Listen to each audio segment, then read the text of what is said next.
So let's talk about arm wrestling. You know, at first glance, it looks like the most basic test of strength there is. Just two people, a table, and pure, raw power.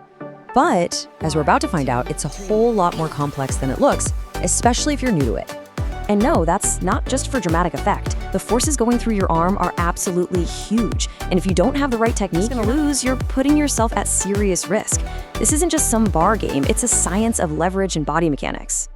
So today, we are going to break down the top 3 most critical mistakes that newcomers almost always make at the table. And let's be super clear about this. This isn't just about winning or losing. This is about staying safe. Understanding these principles isn't just going to make you a better arm wrestler. It's going to protect you from some really, really nasty injuries. All right, let's jump right into mistake number 1. This is by far the most common and easily the most dangerous one. Just looking away from your own hand. It sounds so simple, but this one little action can have absolutely catastrophic results. It all comes down to some pretty brutal physics. See, when your shoulder opens up but your hand stays put, you create this incredible twisting force. We call it torque. And that force isn't going into your muscles, it's being applied directly to your upper arm bone, the humerus. This is what we call the dreaded break position. And you can see the difference so clearly here. On the left, that's all wrong. The head turns away, the shoulder opens up, and suddenly the arm is totally isolated and just incredibly vulnerable. But look at the right side. That's how you do it. The nose stays aligned with the hand. See how the entire body moves together as one solid, powerful machine? Your power is integrated, not isolated.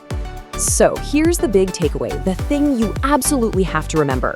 This alignment, that's your safety cage. It's a simple little mental trick that keeps your whole body, your shoulder, your core, your arm, all working together, protecting that bone and channeling your strength the right way. Okay, so let's move on to our second mistake. This one is all about the fight for leverage that happens before the match even really starts. It's all about where you put your grip. This boils down to a concept called knuckle height, and it's pretty much what it sounds like. How high are your knuckles compared to your opponents when you grip up? Whoever gets that higher position basically gets a longer wrench to turn their opponent's wrist. It is a fundamental fight for mechanical advantage. And just look at this comparison. A low grip, and boom, you're immediately at a disadvantage. Your opponent has all the leverage and your wrist is already in a weak defensive spot. But if you fight for that high knuckle height, suddenly you are the one controlling the lever, forcing them into a bad position right from the get-go. It's just a simple rule of physics you really can't get around. The match can literally be won or lost right here in the setup. Give that advantage away. And that leads us right into our third and final mistake. This one's a big one. It's this huge misconception about where the power in arm wrestling actually comes from. I'll give you a hint, it is not just your arm. See, most beginners, they fall right into what's called the side pressure trap. They think the whole point is just to push the other person's hand sideways. But when you do that, you're really only using your bicep and a few tiny tendons that get tired really, really fast. You're basically leaving all your biggest on the bench. And this slide just lays it all out, doesn't it? Pushing sideways is a great way to burn out in about 2 seconds. The right way to do it is to use what's called back pressure. That means you're pulling your opponent's hand toward yourself, engaging those huge lat muscles in your back, your core, and even your legs. You're not just pushing with an arm anymore, you're pulling with your entire body. This is the key action right here.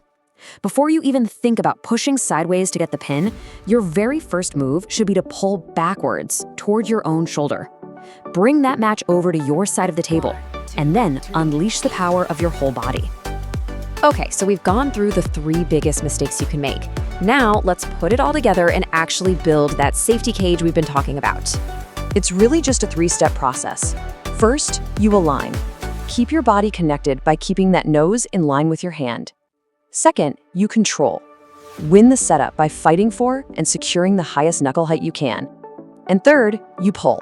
Start the move with back pressure, using your entire body as the engine.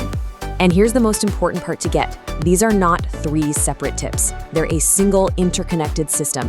Your alignment is what protects you, your grip is what gives you control, and your pull is what generates that overwhelming power. They have to work together. You know, it's a really powerful idea when you think about it. Raw strength often isn't enough. It's the proper technique that transforms all that undirected force into focused, effective power. Kind of makes you wonder, right?